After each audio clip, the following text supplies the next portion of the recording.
Welcome to my YouTube channel ACC Phulbras.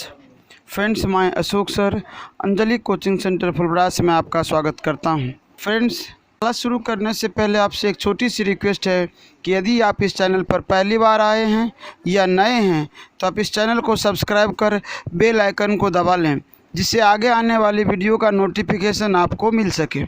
Friends, आज के class में हम लोग बिहार बोर्ड के 12th क्लास के बायोलॉजी का 8वां चैप्टर मानव स्वास्थ्य एवं रोग के बारे में पढ़ेंगे। फ्रेंड्स, इससे पहले हम लोग 2 पार्ट पढ़ चुके हैं। इस वीडियो का लिंक डिस्क्रिप्शन में दिया हुआ है, तो आप जाके पहले उन 2 पार्ट को डिस्क्रिप्शन में दिए गए लिंक से देखें या फिर वीडियो के प्ले लिस्ट में जाकर वहां से देख लें, तब इस पार्ट को देखें। तो चलिए फ्रेंड्स, समय ना गवाते हुए शुरू करते हैं आज का क्लास। फ्रेंड्स, अभी तक हम लोग 8 संक्रामक रोग के बारे में पढ़ चुके हैं और आज की क्लास में हम लोग 9वें संक्रामक रोग टाइफाइड और उनसे आगे पढ़ेंगे। चलते फ्रेंड्स, आज की पहला टॉपिक्स पर जो है टाइफाइड। यह एक संक्रामक रोग है जो सल्मोनेला टाइफी नामक जीवाणु के कारण होता है। फ्रेंड्स, इतना याद रखना कि टाइफाइड सल्मोनेला टाइफी नामक जीवाणु के कारण होता है।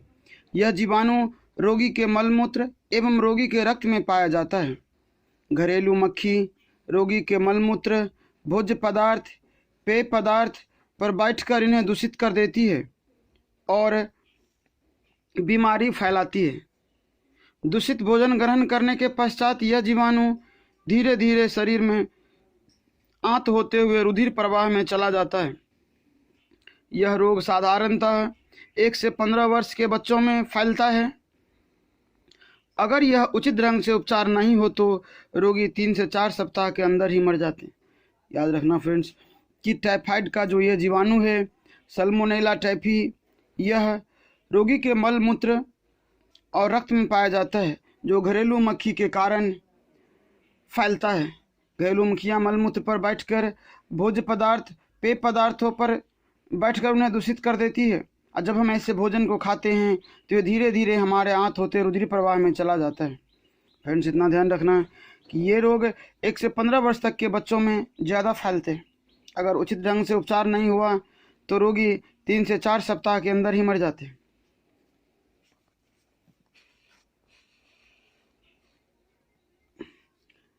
फ्रेंड्स, टाइफाइड के लक्षण, इनमें सिर दर्द, आमाशय में दर्द, साथ साथ मानसिक तनाव होता है।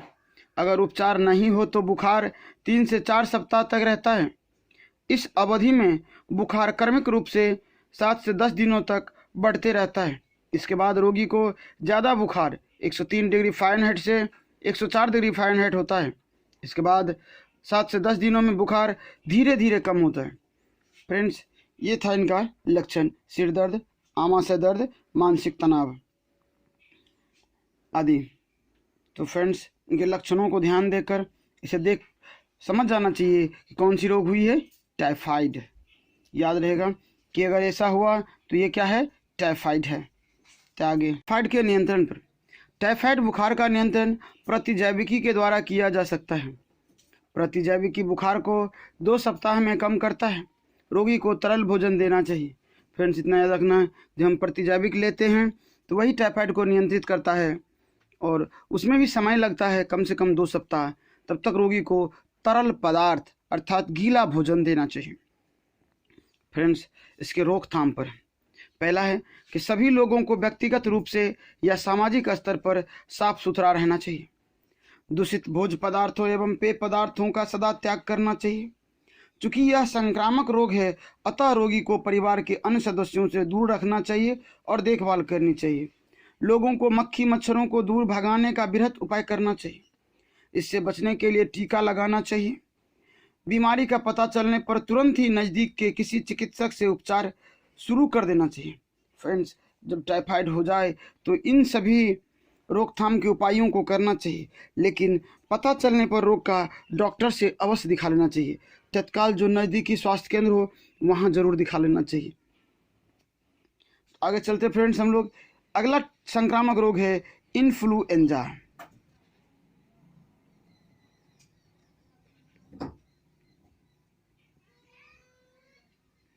अगला संक्रामक रोग है इन्फ्लुएंजा।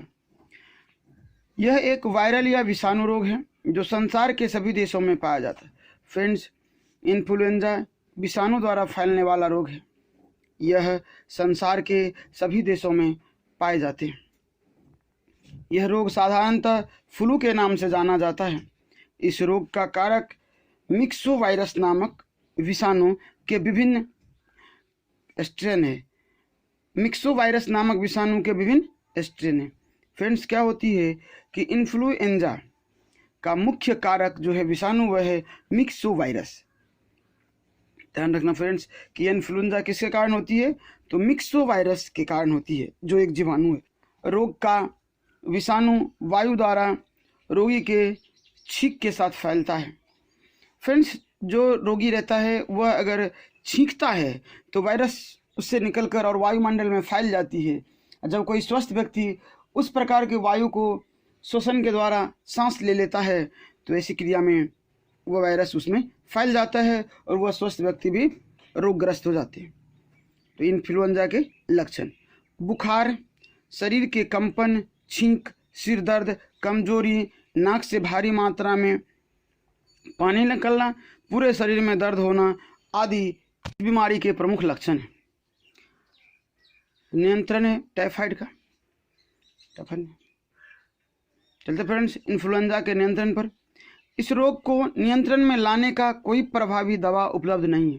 फ्रेंड्स, इतना याद रखना कि इन्फ्लुएंजा की दवा अभी मार्केट में उपलब्ध नहीं है जो ज़्यादा प्रभावकारी हो। फिर भी एस्पिरिन, नींद और प्रचुर मात्रा में आराम से इस बीमारी में राहत मिलती है। तो फ्रेंड्स, इसके रोकथाम पर बच्चे को ठंडा से बचाना चाहिए। रोगी को किसी स्वस्थ व्यक्ति या बच्चे से अलग रखना चाहिए। अगला, एक ही तरह का इन्फ्लुएंजा का टीका सभी प्रकार के इन्फ्लुएंजा से हमारी रक्षा नहीं कर सकता, अतः एक विशेष प्रकार का टीका उसी प्रकार के रोग से हमारी रक्षा करती है। फ्रेंड्स, ये ध्यान रखना है कि इन्फ्लुएंजा जो बीमारी है वह संक्रामक रोग है, वह कई प्रकार के होते हैं जिसमें से एक ही प्रकार के टीका सभी प्रकार के इन्फ्लुएंजा से हमारी रक्षा नहीं करता। उसके लिए अलग अलग टीके की आवश्यकता होती है।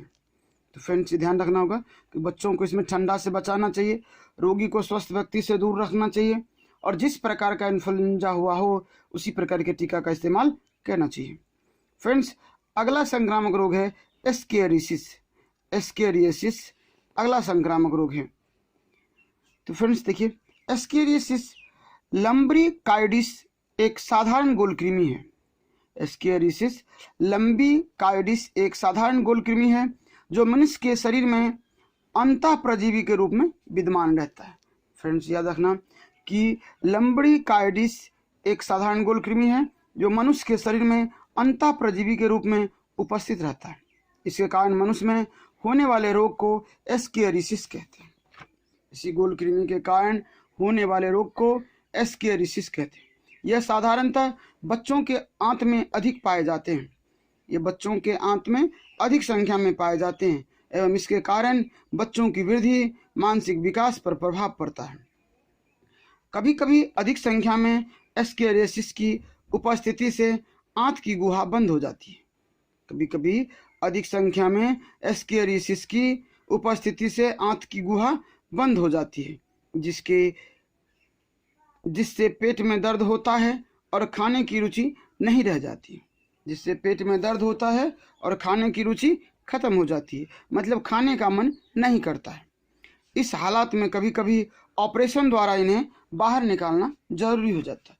फ्रेंड्स, जब ऐसा स्थिति आ जाए कि पेट में बराबर दर्द हो और खाने का मन ना करे तो उस केस में ऑपरेशन करके इस गोलकृमि को शरीर से बाहर निकाला जाता है।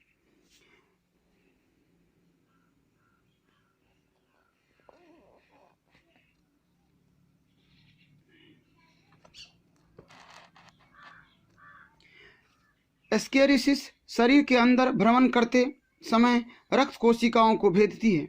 एस्केरियासिस शरीर के अंदर भ्रमण करते समय, घूमते समय रक्त की कोशिकाओं को तोड़ती है। किसी कारण यदि ये पीत नली, अग्न्याशय नली, यकृत आदि में फंस जाती है, किसी कारण यह पीतनली, अग्न्याशय नली, यकृत आदि में फंस जाती है तो मनुष्य किसी भी खतरनाक रोग से पीड़ित हो सकता है। फ्रेंड्स, ये रहा एस्केरिसिस का नियंत्रण। क्या होती है कि 12 घंटे उपवास के पश्चात रोगी को हेक्सिल रिजोरसिनोल की एक खुराक दी जाती है। फ्रेंड्स, इसको नियंत्रित करने के लिए रोगी को 12 घंटे तक खाली पेट, भूखे पेट अर्थात उपवास में रहना पड़ता है। इसके बाद हेक्सिल रिजोरसिनोल की एक खुराक दी जाती है। इसके बाद हेक्सिल रिजोरसिनोल की एक खुराक दी जाती है। अगला टेट्राक्लोर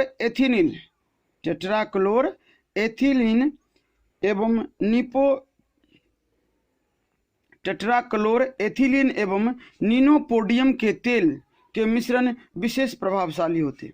फ्रेंड्स, जब किसी को एस्केरेसिस हो जाए तो उस केस में टेट्राक्लोर एथिलीन एवं निनोपोडियम के तेल के मिश्रण देना चाहिए, जो इसके निदान के लिए, इसको नियंत्रित करने के लिए अधिक प्रभावशाली होते हैं।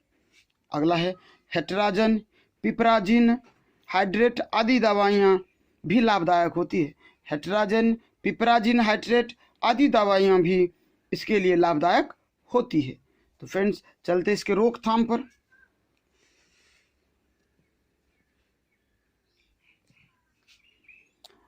एस्केरेसिस की रोकथाम के लिए बच्चों में सफाई की आदत डालनी चाहिए। फ्रेंड्स, जो बच्चे होते हैं उन्हें यह प्रयास करना चाहिए, हम लोगों को, हम बड़े व्यक्तियों को, कि बच्चे को सफाई करने की आदत डालनी चाहिए। अपने आप को साफ सुथरा रखे, इसकी आदत बच्चों में डालनी चाहिए। अगला, नाखून की नियमित रूप से काटने चाहिए। जो हमारे हाथ के जो नाखून होते हैं वो जो बढ़ जाते हैं वह समस्या है, उस नाखून नियमित रूप से काटना चाहिए। अगला, घर की मिट्टी को मल से दूषित होने से बचाना चाहिए। फ्रेंड्स, याद रखना कि जो हमारे घर की आंगन की मिट्टियाँ होती है उसे मल से, पैखाना से दूषित होने से बचाना चाहिए। अगला है, भोजन करने से पहले हाथ को अच्छी तरह से धोना चाहिए। भोजन करने से पहले हाथ को अच्छी तरह से धोना चाहिए। तो फ्रेंड्स, हाथ धोने के लिए या तो आप साबुन, डिटर्जेंट या फिर हैंड वॉश का प्रयोग कर सकते हैं। अगला, कच्ची सब्जियों और मिट्टी लगे फल को अच्छी तरह धोकर खाना चाहिए। सब्जियों और फलों को अच्छी तरह धोकर खाना चाहिए। अगला है, सभी को स्वास्थ्य और सफाई से होने वाले लाभ का ज्ञान कराना चाहिए। सारे व्यक्तियों को स्वास्थ्य और सफाई से होने वाले लाभ का ज्ञान कराना चाहिए। तो फ्रेंड्स, पुनः मिलते हैं अगले वीडियो में कुछ अन्य संक्रामक रोग के वर्णन के साथ। तब तक के लिए जय हिंद, वंदे मातरम। Thanks for watching.